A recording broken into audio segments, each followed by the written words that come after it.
sini ada Pak Fons, Pak Pendeta. Iya, Pak Fons. Kira-kira menurut Pak Pendeta, karakter-karakter Tuhan Yesus yang paling susah untuk kita terapkan itu yang seperti apa, tetapi seharusnya bisa untuk kita lanjutkan dalam hidup kita setiap hari. Kira-kira apa, Pak Pendeta? Yang paling susah ya. Yang paling susah tapi sebenarnya bisa. Iya. Susah di sini mungkin Anda punya maksud susah menurut pandangan manusia biasa, atau lebih tepatnya pandangan orang-orang di luar Tuhan ya. Ada dua saya bilang, pandangan manusia biasa, mungkin sudah anak Tuhan, tapi ya kalau belum terlalu dewasa rohani, saya pikir dia akan melihatnya susah. Nah kalau orang di luar Yesus itu lebih susah lagi ya. Hampir semua sih karakter Tuhan, tapi yang saya lihat yang paling susah itu salah satunya ialah melayani Tuhan, melayani kepentingan Bapa di sorga, tanpa hitung untung rugi. Itu saya lihat susah. Ya, tanpa hitung untung rugi. Terlebih berbahagia memberi daripada menerima.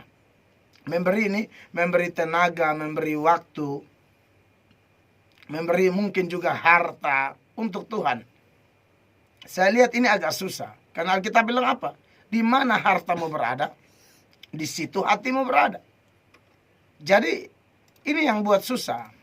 Apa yang membuat istri Ayub dalam Ayub 2 ayat 9 dan 10 itu suruh suaminya kutuk Tuhan Allah? Karena memang istrinya tidak biasa hidup susah. Tiba-tiba susah langsung suruh kutuk Tuhan Allah dan bilang kau juga matilah. Percuma saja kau hidup kalau sakit penyakit kayak begini. Karena istrinya mau yang kaya-kaya saja. Suami ada uang, abang ada uang, adik sayang, adik manja-manjain, ya kan? Bagian abang sudah parah-parah, justru adik malah orang Kuba bilang balai gagang. Berbeda, berbalik 180 derajat. Apa yang membuat istri Lot menoleh dan jadi tiang garam? Dia sudah keluar dari Sodom Gomora, tapi hatinya masih di Sodom dan Gomora karena masih ada hartanya. Kan keluar cuma dengan pakaian di badan. Nah maksud saya begini loh Pak. Jadi memang ini susah. Kalau sudah urusannya menabur untuk Tuhan tuh, aduh orang hitung-hitungan. Kalaupun menabur biasanya dengan pemahaman dia sedang investasi. Dia kasih maka dia akan dapat. Sebenarnya itu bisa Tuhan kerjakan, tapi tidak boleh motivasi itu.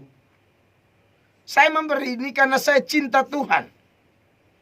Makanya Yesus bilang, aku datang dalam Matius 20 ayat 28.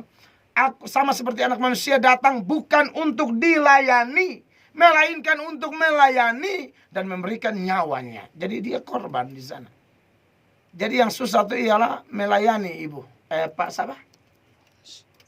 Seseorang lah, Om Fons.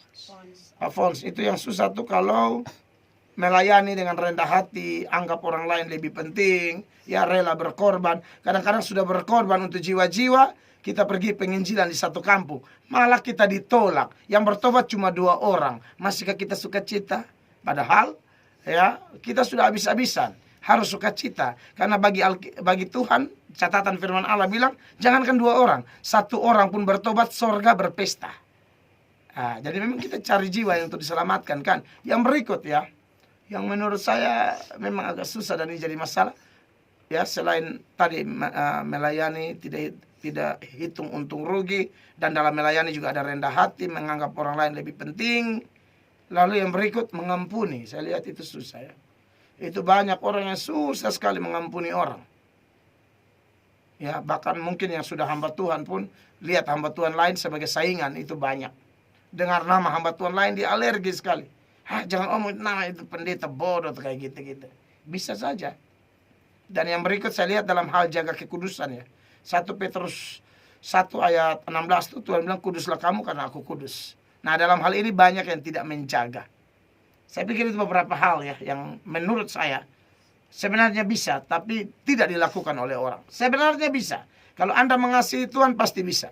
Yohanes 14 ayat 15 mengatakan apa? Jikalau engkau mengasihi aku, engkau akan menuruti segala perintahku. Jadi saudara kalau dengan dasar sudah cinta Tuhan, perintah Tuhan Anda bisa ikuti. Dan Yohanes bilang dalam bagian yang lain, dalam 1 Yohanes 5 ayatnya yang ketiga, sebab inilah kasih kepada Allah, yaitu bahwa kita menuruti perintah-perintahnya. Ingat, perintah-perintahnya itu tidak berat. Ya, jadi tidak ada yang bilang berat. Yang berat itu orang-orang di luar Tuhan. Kalau dalam Tuhan lihat perintah Tuhan tidak berat, enak kok.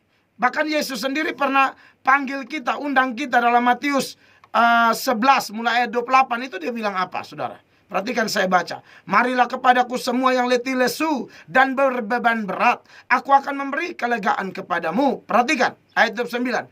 Pikulah kuk yang kupasang dan belajarlah padaku. Karena aku lemah lembut dan rendah hati dan jiwamu akan mendapatkan ketenangan. Orang kalau taat Tuhan, mengasihi Tuhan, orang lain stres, dia tenang. Lalu ayat 30. Sebab kuk yang kupasang itu enak. Orang bilang berat. Yesus bilang enak. Dan bebanku ringan. Orang lain, aduh susah berat sekali. Ringan dan enak.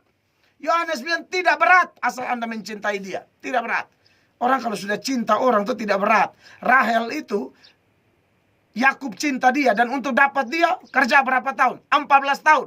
7 tahun pertama kena tipu dari mertua. Tambah lagi 7 tahun. 14 tahun. Baru dapat Rahel. Tapi Kitab Kejadian mencatat yang 14 tahun itu atau 7 tahun itu dilihat seperti ke hari kemarin karena cintanya kepada Rahel.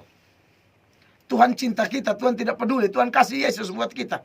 Kalau Anda tidak cinta Tuhan ya berat. Tapi kalau cinta Tuhan tidak berat dan ringan, enak. Kenapa ringan enak? Kan kita ini melayani Tuhan bukan untuk selamat. Kita sudah selamat, makanya ringan. Orang lain tuh beramal, berbuat baik, cari selamat. Berat. Itu setengah mati dan tidak mungkin selamat karena tidak ada keselamatan dengan usaha. Tapi orang yang cinta Yesus, terima Yesus, sudah selamat. Sudah selamat, enak dia. Berbuatnya bukan dengan hitung-hitungan untung rugi, mengampuni karena sudah diampuni dan lain sebagainya. Kiranya jawaban saya berkenan. Tuhan berkati.